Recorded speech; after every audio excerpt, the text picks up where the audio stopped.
Election Commission of India has announced the special intensive revision, and today onwards we are starting the SAR in South Goa district. Today the BLOs will be going to the households and they will be distributing the enumeration form in all the households where the voters have registered. Now with SAR what we are planning to do is a comprehensive time-bound house-to-house verification wherein people will be getting an enumeration form with pre-filled information such as the name, their voter ID number, photograph and all.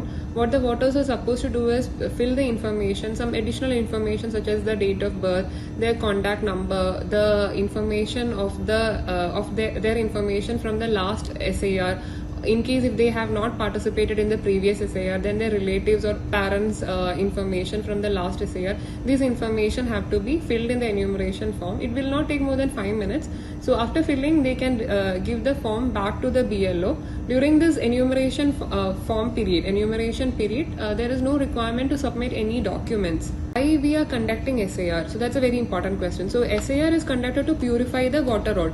In case if an eligible voter is not included in the voter, he will get the opportunity to add himself into the voter roll now.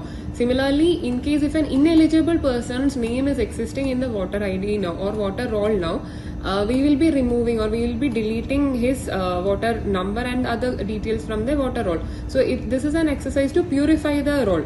Now every year we do addition, deletion or revisions, but then this time what we are doing is a comprehensive exercise wherein BLOs will be visiting every household and they will be checking the purity of the roll.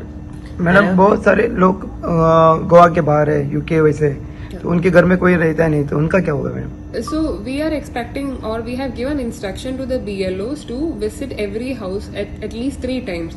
Now enumeration form can be filled by the people who are not there in Goa also, they can access it online. And similarly relatives and other people can also fill the form and submit it. The enumeration form filling and submission is for 1 month. After that draft roll will be published and after that objections will be heard.